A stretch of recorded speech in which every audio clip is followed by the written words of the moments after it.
அவர் வந்து கலைஞர் ஸ்டாலின் அவங்களோட வழியில் வந்துட்டு இருக்காரு. அது ஒரு கீழ்த்தரமான அரசியலை மீண்டும் திமுக கையில் எடுத்திருக்காங்க. இதெல்லாம் ஒரு பக்கம் அந்த செங்கல்பட்டில் கணவனை தேடுற கதையெல்லாம் எங்களுக்கு தெரியும் சொல்றாரு. இவ்வளவு ரெண்டாவது, உதயநிதிக்கு என்ன தகுதி இருக்கு தனி மனித ஒழுக்கத்தை பற்றி பேசுறதுக்கு?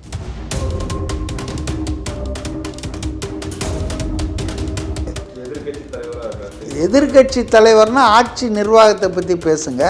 அடுத்தவன் பொண்டாட்டி பற்றிலாம் பேசுறதுக்கு உங்களுக்கு யார் பொது வெளியில், அதுவும் ஒரு வழக்கு நிலுவையில் இருக்கிறத பற்றி பேச உங்களுக்கு யார் உரிமை கொடுத்தது?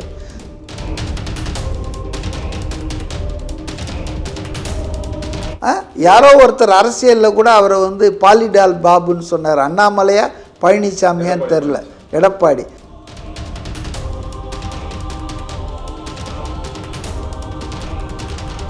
ஜெயலலிதா அவர்களே ஒரு நடிகரோடு இணைத்து எப்படியெல்லாம் பேசினாங்க, அவமானப்படுத்தினாங்கன்றதெல்லாம் நமக்கு தெரியும். ஹாலிடேஸ்னாலே அது நம்ம ஜிடி ஹாலிடேஸ் தான்.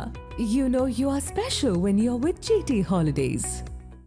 நிறைவான தருணங்கள் என்ஏசி ஜுவல்லர்ஸுடன். ஆச்சி மசாலா எந்த சமையலும் ருசி தேடும் ரகசியம். உதயநிதி ஸ்டாலின் அவர்கள் அவர் கலைஞர் ஸ்டாலின் அவங்களோட வழியில் வந்துட்டு இருக்காரு. அது ஒரு கீழ்த்தரமான அரசியலை மீண்டும் திமுக கையில் எடுத்திருக்காங்க. இந்த சட்டமன்றத்தில் நடந்தது குறித்து இந்த ப்ரெஸ் மீட் கொடுக்குறாரு. அங்கே ஐட்டம் சாங்குன்னு மென்ஷன் பண்ணுறாரு. சட்டப்பேரவை அந்த தலைவர் அவர் என்ன சொல்கிறாருன்னா, அவர் ஒரு இயக்குனராக செயல்பட்டார்னு சொல்கிறாரு. இதெல்லாம் ஒரு பக்கம் அந்த செங்கல்பட்டில் கணவனை தேடுற கதையெல்லாம் எங்களுக்கு தெரியும் சொல்கிறாரு. இவ்வளோ கீழ்த்தரமாக ஒருத்தரை விமர்சனம் பண்ணணுமா? ஏன் இந்த அளவுக்கு கீழ்த்தரமாக இறங்கி போகிறாங்க? இது இனி வரும் நாட்களில் அது அதிகமாகும் சொல்கிறாங்க சார். அதிகமாக அவர்கள் மக்கள் செல்வாக்கை இழப்பார்கள் திமுக. ஏன்னா மக்களுக்கு இதிலெல்லாம் இன்ட்ரெஸ்ட் கிடையாதுங்க. மக்களுக்கு தங்கள் வாழ்க்கை, தங்கள் ஆள்றவங்க எப்படி தங்களுக்கு உதவி பண்ணுறாங்க, நிவாரணம் பண்ணுறாங்கன்னு தான் பார்ப்பாங்களே தவிர இந்த கதையெல்லாம் அவங்களுக்கு தேவையில்லை. அடுத்தவங்க வீட்டில் போய் எட்டி பார்க்குறதெல்லாம். ரெண்டாவது, உதயநிதிக்கு என்ன தகுதி இருக்கு தனி மனித ஒழுக்கத்தை பற்றி பேசுறதுக்கு? எதிர்கட்சி தலைவராக இருக்கா? எதிர்கட்சி தலைவர்னா ஆட்சி நிர்வாகத்தை பற்றி பேசுங்க. அடுத்தவன் பொண்டாட்டி பற்றிலாம் பேசுறதுக்கு உங்களுக்கு யார் பொது வெளியில், அதுவும் ஒரு வழக்கு நிலுவையில் இருக்கிறத பற்றி பேச உங்களுக்கு யார் உரிமை கொடுத்தது? முதல்ல நீங்கள் ஒழுக்கமாக இருக்கீங்களா? உங்கள் மேலே 1000 புகார் இருக்குது. எனக்கு தெரிஞ்சு பல பேர் பலவிதமாக பேசிகிட்டு இருக்காங்க சினிமா உலகத்திலேயே. யாரோ ஒருத்தர் அரசியலில் கூட அவரை பாலிடால் பாபுன்னு சொன்னார். அண்ணாமலையா பழனிசாமியான்னு தெரில, எடப்பாடி. அதனால் நம்ம முதுவை நம்ம சுத்தம் பண்ணிக்குவோம். அடுத்தவன் முதுவை சுத்தம் பண்ணுறதுக்கு அப்புறம் போகலாம். ஆனால் எதிர்கட்சி தலைவர்னா ஆட்சியை பற்றி, நிர்வாகத்தை பற்றி, அரசாங்கம் கொடுத்த வாக்குறுதிகளை நிறைவேற்றுவதற்கான காலதாமதம் பற்றி, மக்கள் பிரச்சனையில் பேசுங்க. அதில் ஒன்றும் நம்ம பேசக்கூடாதுன்னு இல்லை. ஆனால் தனிப்பட்ட வாழ்க்கையெல்லாம் எடுக்கிறதுனா கண்ணாடி வீட்டில் இருந்து கொண்டு கல்லெறிவதற்கு சமம். இப்போ கருணாநிதி அவர்கள் தனிப்பட்ட வாழ்க்கை, எம்ஜிஆர் அவர்களுடைய தனிப்பட்ட வாழ்க்கை, ஜெயலலிதா அவர்கள் தனிப்பட்ட வாழ்க்கையெல்லாம் கூட இங்கே விமர்சனம் பண்ணியிருக்காங்க எல்லாரும். திமுக ஜெயலலிதா அவர்களே ஒரு நடிகரோடு இணைத்து எப்படியெல்லாம் பேசினாங்க, அவமானப்படுத்தினாங்கன்றதெல்லாம் நமக்கு தெரியும். அதனால் தனிப்பட்ட வாழ்க்கை தனியாகவே இருக்கட்டும். பொது வாழ்க்கையில் அவங்களுக்குடைய தவறுகள், குறைகள் அதை சொல்லலாம். அதனால் இவர் பேசுறது ரொம்ப ரொம்ப ரொம்ப அருவருக்கத்தக்க வன்மம் இருக்குது அவருக்கு. அவ்வளவு வன்மம் விஜய் மேலே இருக்குது. விஜய் ஏதோ அவர் சொத்தை அபகரிச்சிட்டா மாதிரி நினைக்கிறாரு. அப்படிதான் எனக்கு தோணுது. இப்போ அவங்க தரப்புல நம்ம பேசும்போது என்ன சொல்றாங்கன்னா, அவர் குட்டி ஸ்டோரி சொல்றேன்னு சொல்லிட்டு ஸ்டாலின் அவர்களை மறைமுகமாக தாக்கி பேசினார். ஸோ அதற்கு மறைமுகமாக நையாண்டி பண்ணார், நக்கல் பண்ணார். இவங்க பண்ணாங்க இல்லை, சோபா மாடல், குதிரை பேரம், அதெல்லாம் இவங்க பண்ணதெல்லாம் என்ன அந்த காலகட்டத்தில் அதெல்லாம் நடந்தது என்ன சார்? இப்போ அந்த சோபா ஒரு ஆஃபீஸ் போகும்போது போகுது, அப்புறம் அந்த குதிரை பேரும் சொல்றாங்க. அதான் சொன்னாருங்க. அதிமுக காதர் மொய்தீன் தான் அதுக்கு விளக்கம் கொடுத்தாரு. என்ன சொன்னார்? எங்கள் பார்ட்டி ஆஃபீஸ், முஸ்லீம் லீக் ஆஃபீஸுக்கு இந்த 60 வருஷத்தில் எந்த தலைவரும் வந்ததில்லை. அதுவும் ஒரு முதலமைச்சராக இருக்கிற வரான்னு எங்களுக்கு தலையும் ஆடல, கையும் ஓடல, காலம் ஓடல. எங்கள் ஆஃபீஸ் ராத்திரியோட ராத்திரியாக வெள்ளை அடித்தோம். சரி, ஒரு புரிஞ்சுக்கணும். ஒரு கட்சி, சின்ன கட்சி ஆஃபீஸு, அது எப்படி இருந்திருக்கும்? அதுக்கு திடீர்னு முதலமைச்சர் வராருன்னு அவங்களுக்கு எவ்வளோ தயக்கம் இருந்திருக்கும், எவ்வளோ வந்து அவங்களுக்கு சங்கடம் இருந்திருக்கும். ஸோ வாடகைக்கு 4 சோபாவை போட்டோம், வந்தால் கீழே உட்கார வைக்க முடியும், இல்லை இந்த சாதாரண நாற்காலியில் அவர் உட்காருவாருங்க, அவர் தரையிலே உட்காருவாருங்க. எனக்கு தெரிஞ்சு அந்த அரியலூரில் ஒரு லேடி இறந்தாங்க இல்லையா நீட் விஷயத்தில் ஃபஸ்ட்டு அவங்க பேர் என்ன? அரியலூரா அனிதா? அனிதா. அரியலூர். அதாவது நீட் தேர்வின் காரணமா தற்கொலை பண்ணி கொண்டா அனிதாவா, அல்லது அந்த தூத்துக்குடியில வந்து மரணம் அடைந்தவர்கள் வீட்டுக்கு போனப்போ தெரியல, கீழே தரையில உட்காந்துட்டு பேசிட்டு ஆறுதல் சொல்லிட்டு இருந்தாரு. திரு விஜயை பொறுத்தவரையிலே நமக்கு சோபா வேணும், ஆனா அவர் ஒரு சீஃப் மினிஸ்டர் தங்கள் கட்சி ஆஃபீஸுக்கு வராங்க போது அவங்களுக்கு உரிய மரியாதை கொடுக்கணும், விருந்தோம்பல் நடத்தணும்னு வாடகைக்கு ஆர்டர் பண்ணி சோபாவை கொண்டு வந்து போட்டிருக்காங்க முஸ்லீம் லீக்கில்.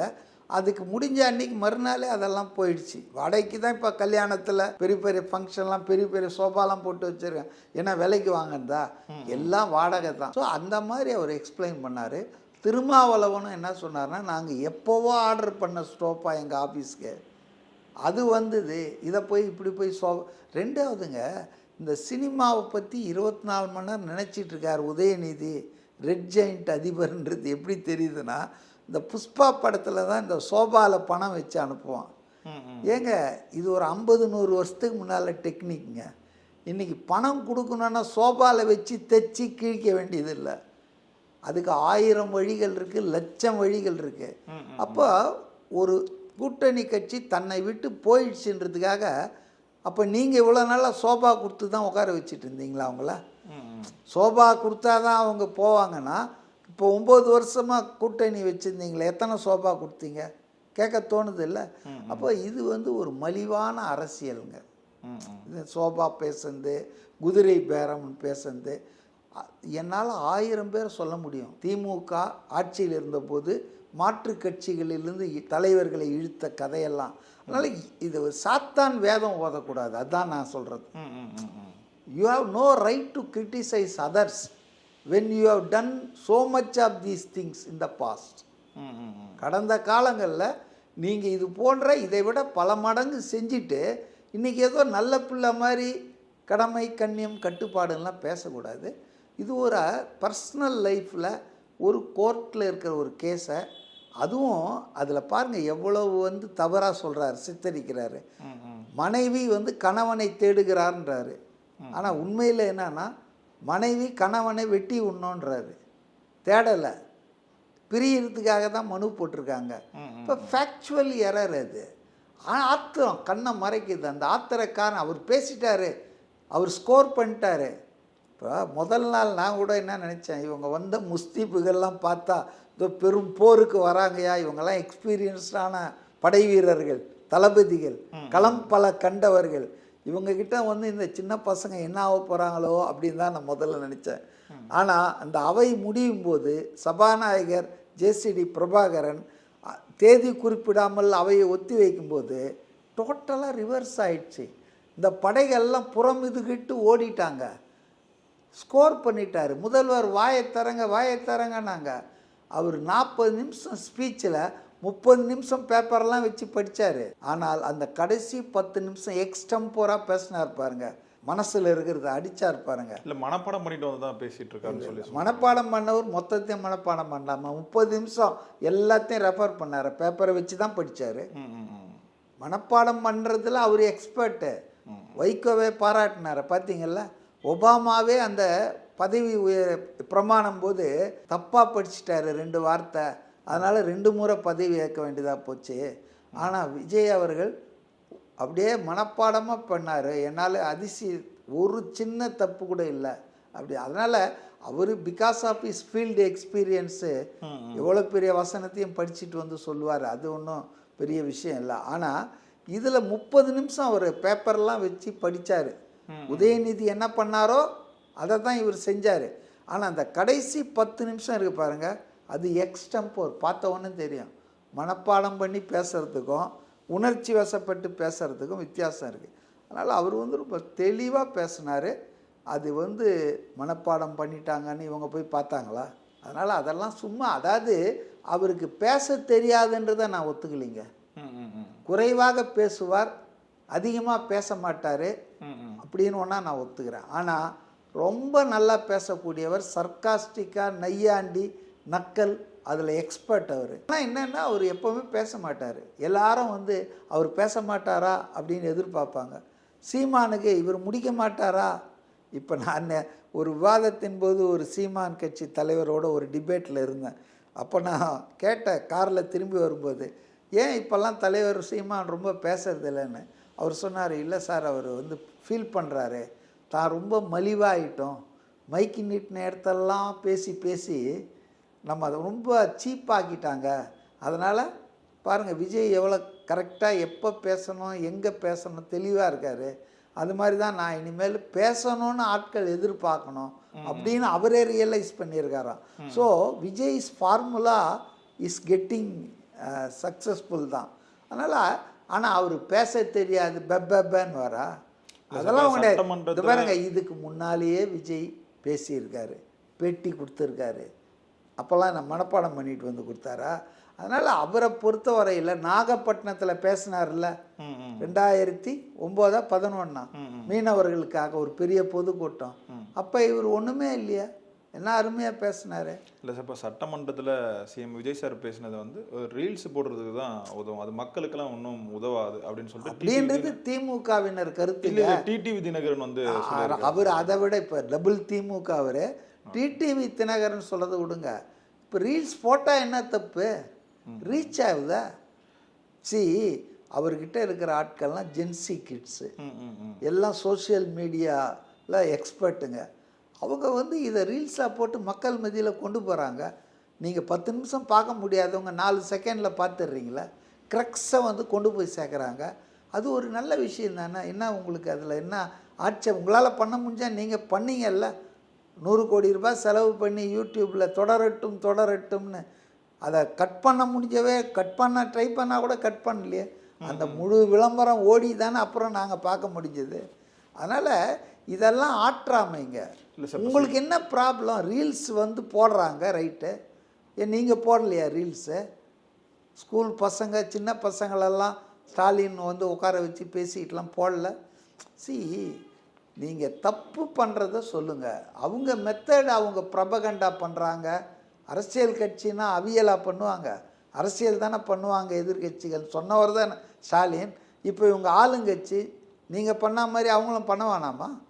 மக்களிடையே அவங்க தலைவர் என்ன பேசினார்ன்றத கொண்டு போய் சேர்க்க வேணாமா?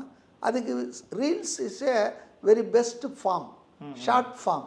அதில் அவங்க பண்ணுறாங்க. உங்களுக்கு என்ன அப்ஜெக்ஷன்ற? நான் இப்போ சினிமாலேயே பிளாக் டிக்கெட்டை வந்து ஒழிக்க முடியாதவர் எப்படி இந்த ஊழலை வந்து ஒழிப்பார்? சரி, பிளாக் டிக்கெட்டை ஒழிக்கிறது யார் அதிகாரம் இருக்கு சொல்லுங்க? அரசாங்கத்துக்கு தான் சரி இருக்கு. ஏன் இப்ப இவர் ஒரு வார்த்தை சொல்லிருக்கலாமே, என்னோட தொண்டர்கள் ரசிகர்கள் யாரும் வந்து பிளாக்ல டிக்கெட் வாங்கி படம் பார்க்காதீங்கன்னு சொல்லிட்டு பாருங்க. 30 வருஷமா சினிமால இருக்காரு, அவரே அது குறித்து ஒரு வார்த்தை கூட பேச இல்ல. அப்படி இருக்கும்போது ஊழலை வந்து இல்ல, அவரு அதை பத்தி மட்டும் இல்ல, இந்த பைரசி இந்த இதெல்லாம் பத்தி கூட அவர் பேசுனதில்லை. நான் என்ன கேட்குறேன்னா, இந்த பிளாக் டிக்கெட்டை வந்து தடுக்கக்கூடிய அதிகாரம் ஆட்சியா இருக்கு, இப்போ அவர் கையில வந்துருக்கு. இப்போ நீங்க கேட்கலாம், அவர் அதை செய்யணும் அப்படின்னு நான் எதிர்பார்க்குறேன். ஆனால் கடந்த 60 வருஷமா யார்கிட்ட அதிகாரம் இருந்தது? திமுக அதிமுக தானே.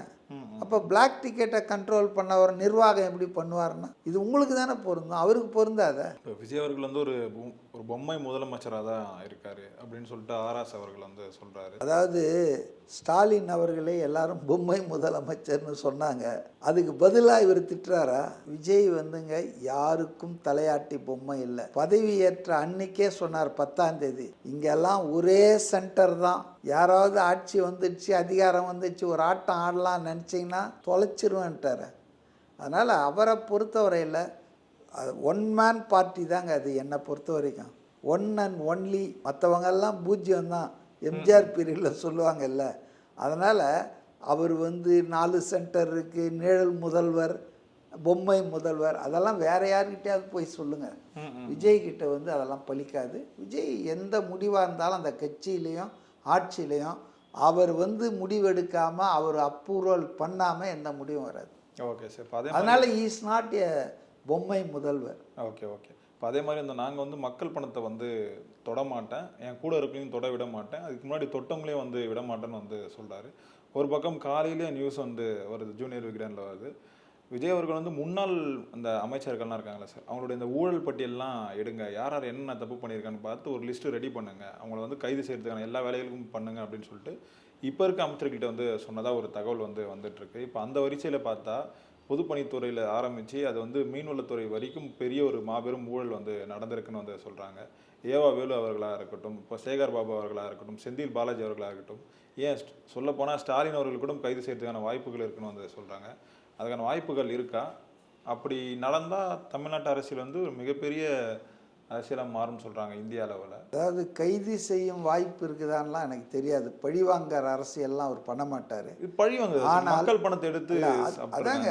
ஆனால் மக்கள் பணத்தை கொள்ளையடித்தவர்கள் சட்டத்தின் முன்னால் நிறுத்தப்படுவார்கள். சட்டம் தன் கடமையை செய்யும். நீதிமன்றங்கள் விசாரித்து தீர்ப்பளிக்கும். அம்பலப்படுவார்கள். அதுவே இந்த ரெண்டு கட்சிகள் அதிமுக திமுகவுக்கு மக்களிடையே இருக்கிற இந்த இன்னைக்கு இருக்கிற ஆதரவை ரொம்பவும் குறைச்சிரும். ஒரு பக்கம் அலையன்ஸ் இல்லை, தனிமைப்படுத்தப்பட்டிருக்கார்கள். இன்னொரு பக்கம் மக்களுக்கு இவர்களுடைய ஊழல் அம்பலமாக கொஞ்சம் நெஞ்சம் அந்த கட்சியில் இருக்கிறவனே ஓட்டு போட மாட்டான். அப்போ இது வின் சிச்சுவேஷன் தான் விஜய்க்கு. புரியுதுங்களா? அதனால் வந்து கண்டிப்பாக அவர் அதை சொன்னதை செய்வார். ஆனால் வந்து அதை அரசியல் பழிவாங்கிறது, அரெஸ்ட் பண்ணி உள்ளே போடுறது, அந்த மாதிரி அது சட்டம் செஞ்சால் அதுக்கு அவர் ஒன்றும் பண்ண மாட்டார். அவர் வந்து விசாரிப்பார், விசாரணை நீதிமன்றத்தில் சமர்ப்பிப்பார். நீதிமன்றமாக அவங்கள ஜெயிலுக்கு அமிச்சா அதுக்கு அவர் பொறுப்பு, இது கம்பெனி பொறுப்பாகாதுன்ற மாதிரி அது மாதிரி தான் இருக்குமே தவிர அவர் வந்து பழி வாங்குற மாதிரிலாம் செய்ய மாட்டார். நேற்று பேசும்போதே ஒரு கட்டத்தில் கருணாநிதின்னு சொல்லிட்டாரு. ஆனால் சாரி கலைஞர் கருணாநிதின்னு 3-4 வாட்டி மன்னிப்பு கேட்டார். அப்படிப்பட்ட ஒரு பெருந்தகையாளர், பண்பாளர் தான். எதிரியையும் அவமானப்படுத்தக்கூடாது. அவங்க ஆளுங்க சொல்கிறாங்களே, டிபேட்டில் பேசுகிறத பார்த்து கூப்பிட்டு தொலைச்சிருவானாராம் லயோலா மணியை. இந்த மாதிரிலாம் என்ன, அவங்க வயசு என்ன, அவங்களோட அனுபவம் என்ன, இன்னும் இப்படிலாம் பேசுகிறீங்க? இல்லை தலைவர், உங்களை என்ன திட்டினா அதை விடுங்க, அவங்கள நீங்கள்லாம் இந்த மாதிரி தரக்குறைவாக பேசக்கூடாது சொல்கிற ஒரு பண்பு அரசியலுக்கு சொந்தக்காரர் விஜய். அவர் வந்து நிச்சயமாக வெற்றி பெறுவார், அதில் ஒன்றும் சந்தேகமே கிடையாது. புரியுது சார். இப்போ நீங்கள் பேசும்போது சீமானவர்கள் குறித்து பேசியிருந்தீங்க, நம்ம எவ்வளோ மலிவாக போயிட்டோமா அப்படின்னு சொல்லிட்டு. இல்லை, அவங்க கட்சிக்காரங்க சொன்னது தான் நான் சொல்லுவேன். Okay sir. இப்போ நாம் தமிழ்லேருந்து சில முக்கியமான முடிவுகள் வந்து எடுத்திருக்காங்க, கட்சி வந்து எப்படி அடுத்த கட்ட லெவலுக்கு வந்து கொண்டு போகலான்னு சொல்லிட்டு. அந்த வகையில் வந்து இப்போ ஒவ்வொரு மாவட்டத்துக்கும் ஒவ்வொரு மாவட்ட பொறுப்பாளரும் வந்து போடுறதா கேள்விப்படுறோம். எப்படி திராவிட கட்சிகள் இருக்கோ அதே ரூட்டில் வந்து நாமளும் போகலாம், அப்போ தான் நம்ம கட்சியை வந்து வெளிப்படுத்த முடியும் வந்து சொல்கிறாங்க. இப்போ எப்படி சார், இந்த நாம் தமிழரோட 2.0 வந்து எதிர்பார்க்கலாமா, இல்லை அது இன்னும் கீழே அந்த ஓட் பேங்க் குறையத்தான வாய்ப்பு இருக்குன்னு நினைக்கிறீங்களா? அதாவதுங்க, சீமான் எங்கே தவறு பண்ணுறாரு சார்?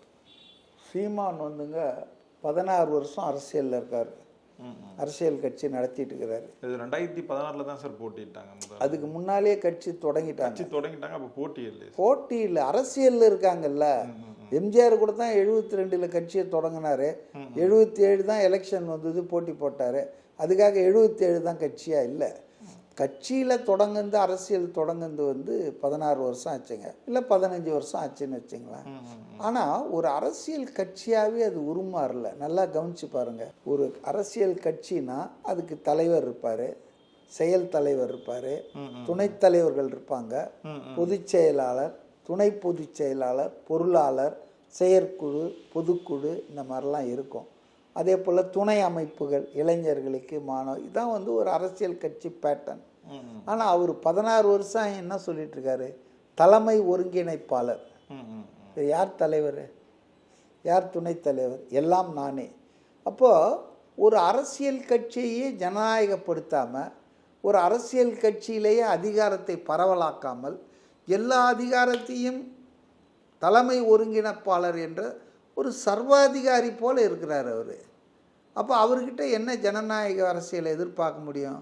இப்போ 38 மாவட்டத்துக்குன்னா இன்றைக்கி இருக்கிறது 37 மாவட்டம் தானே.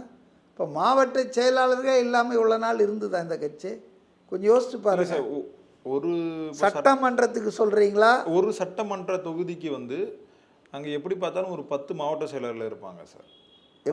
அந்த அளவுக்கு தான் கட்சியில் இருந்தாங்க. ஸோ இதனால தான் அந்த எப்படி 10 மாவட்ட ஒரு மாவட்டம்னா ஒன்று தானேங்க. ஒரு கட்சி சட்டமன்ற தொகுதி ஒரு மாவட்டமா அவங்களதுல? இல்லை சார், இப்போ அவங்க ஒரு மாவட்டம் இருக்குல்ல சார், ஒரு மாவட்டத்துக்கு அது என்னங்க, மாவட்டம் அவங்களுக்குன்னு வச்சுக்க முடியாதுங்க, தாலுக்கா அவங்களுக்குன்னு வச்சுக்க முடியாது. மாவட்டம் ரெவென்யூ டிஸ்ட்ரிக்டா, இல்லை அவங்க கட்சியில் சட்டமன்ற தொகுதி ஒரு மாவட்டம் வைக்கிறாங்களா, இல்லை ஒரு சட்டமன்ற தொகுதியே 2 மாவட்டம். மாவட்டம்னு அர்த்தமே இல்லாமல் இருக்குதுங்க. அவங்க சட்டமன்ற தொகுதி பொறுப்பாளர்னு சொல்லலாம், இல்லை வட்டப்பகுதி வட்ட செயலாளர்னு சொல்லலாம். அது என்ன, இது மாவட்ட செயலாளர்னு தான் மரியாதையா? அது திமுக அதிமுகவில் பண்ணிகிட்டு இருக்காங்க, இவங்க கூட பண்ணியிருக்காங்க, தாவேக்காலாம் கூட. 2300 மாவட்ட செயலாளர் இருக்காங்க தமிழ்நாட்டில்.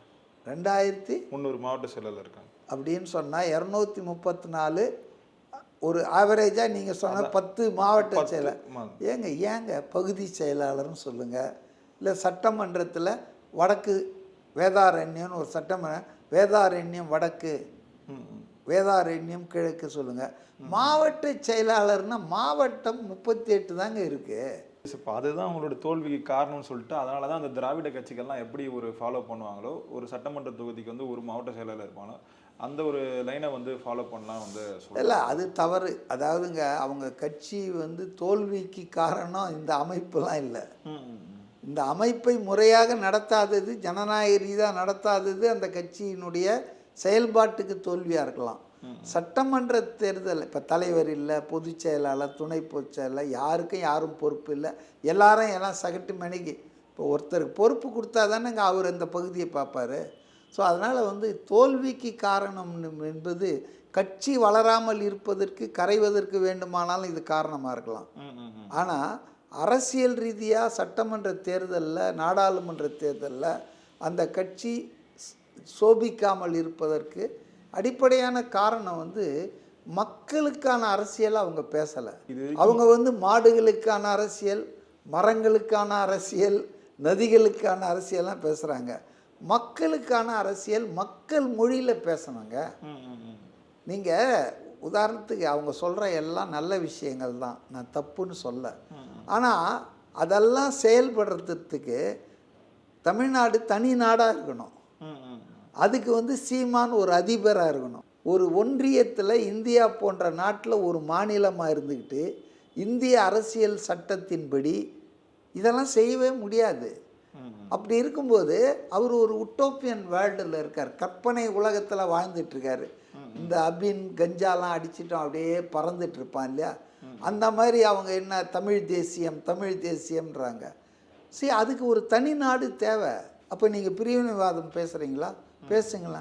3வது நாள் தூக்கின்னு போய் உங்களை உள்ளே வச்சுருவாங்க. காஷ்மீரில் நடக்காததா, தெலுங்கானாவில் நடக்காததா? அதனால் கவைக்கு உதவாத வெறும் பேச்சு வெள்ளை வேட்டிங்க. நாம் தமிழர் வந்து சோபிக்காத காரணம் அவங்க வந்து மக்களுக்கான நம்பிக்கை தரக்கூடிய இயக்கமாக மாறலை, கட்சியாக மாறலை. கட்சியில் ஜனநாயகம் இல்லை. இப்போ நான் கேட்குறேன், 234 தொகுதியிலையும் 117 ஆண்கள் 117 பெண்கள்னு போடுறாரு. இவர் போடுற அந்த கேண்டிடேட்டுக்கு அந்த தொகுதிக்கு ஏதாவது சம்மந்தம் இருக்கா? முஸ்லீம்கள் அதிகமாக இருக்கிற இடத்துல அங்கே போய் ஒரு இந்துவை போடுவார். இப்போ இவர் மேலே இருக்கிற குற்றச்சாட்டே என்ன, இவரும் பிற பிரதான கட்சிகள் கிட்ட பேரம் பேசுகிறாரு, தேர்தலுக்கு தேர்தல் சம்பாதிக்கிறாரு, வியாபாரம் பண்ணுறாருன்னு தானே.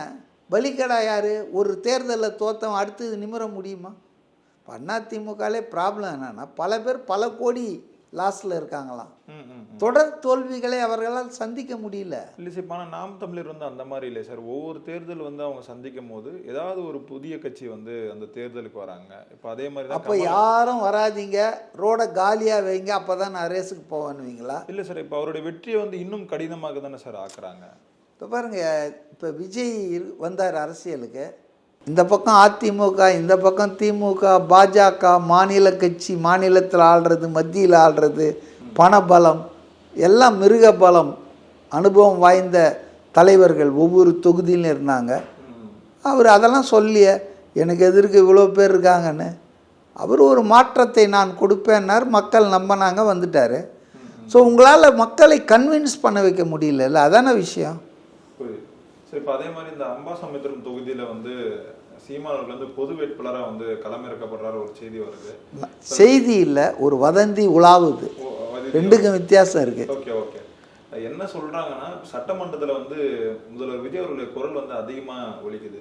ஸோ அதுக்கு ஈடுகட்டுறது வந்து சரியான ஒரு ஆள்லாம் வந்து தேவைப்படுது. ஸோ இதன் காரணமா சீமான் வந்து சட்டமன்றத்துக்குள்ள வந்தாருன்னா அவருக்கும் விஜய்க்குமான அந்த போட்டியானது வந்து அதிகம் பேசும் பொருளாக மாறணும் வந்து சொல்றாங்க. ஸோ இதன் காரணமா அதிமுகவும் சரி திமுகவும் சரி ஒரு பொது வேட்பாளராக அங்கே சீமான் வந்து களம் இருக்கிறாங்கன்னு வந்து சொல்றாங்க. அதாவதுங்க இதில் இருக்கக்கூடிய அபாயத்தை நீங்கள் வந்து ரொம்ப தெளிவாக சொல்கிறீங்க. இது வந்து நடைமுறையில் சாத்தியம் இல்லை. ரெண்டாவது இது ஒரு கற்பனை தான். மூணாவது சீமான் இதை ஒத்துக்குவாரா? திராவிட கட்சிகளுக்கு மாற்று நான் தான்னு தொடர்ந்து தனியாக பண்ணுறவர் திராவிட கட்சிகளை ஒரு எம்எல்ஏ சீட்டுக்காக ஏற்றுக்குவாரா? நம்பர் 1. இதில் எவ்வளோ கான்ட்ரடிக்ஷன் நீங்கள் சொல்கிற வதந்தியில் இருக்குது பாருங்கள். ரெண்டாவது விஜய் அண்டு சீமான் அசம்பிளியில் பேசுபடு பொருளாகுதுன்னா அப்போ திமுக அதிமுக என்ன பண்ணுவாங்க? அல்வா சாப்பிட போயிடுவாங்களா? இது வந்து அவங்களுக்கு உதயநிதி இப்படி ஃபெயிலியர் ஆகிட்டுருக்காரு. அப்போ சீமானை கொண்டு வந்து உள்ளே வச்சா ஏன் திருமாவளவன் சட்டசபைக்கு வரக்கூடாதுன்னு தடுத்தாங்க? உதயநிதியை மிஞ்சிடுவாங்க இவங்கெல்லான்றது என்ன பேசிக்கான விஷயம். அதனால் இது வந்து நடக்கவே நடக்காதுங்க. அத்தைக்கு மீசை முளைத்தால் ஒரு வேளை சீமானை இவங்கெல்லாம் ஒத்துக்குனா சீமான் படுதோல்வி அடைவார். 1 1 2 இல்லை, 2 2 4 இல்லை. இது அரித்மெட்டிக் இல்லை, அரசியல். அதனால் இதெல்லாம் வந்து விஷஃபுல் திங்கிங். எப்படியாவது விஜயை தோக்கடிக்கணும் அப்படின்னு நினைக்கிறவங்களுடைய ஆசை. ஆனால் அது பேராசை, நிராசை, அவ்வளோதான் நான் சொல்ல முடியும். ஓகே சார், பொறுத்திருந்து பார்ப்போம் சார் என்ன நடக்குதுன்னு. நேரம் கொடுத்ததுக்கு ரொம்ப நன்றிகள் சார். நன்றி சார். Holidays-nale, அது நம்ம GT Holidays தான். You know you are special when you're with GT Holidays. நிறைவான தருணங்கள் என்ஏசி ஜுவல்லர்ஸுடன். ஆச்சி மசாலா. எந்த சமையலும் ருசி தேடும் ரகசியம் 20 ரூபாய்.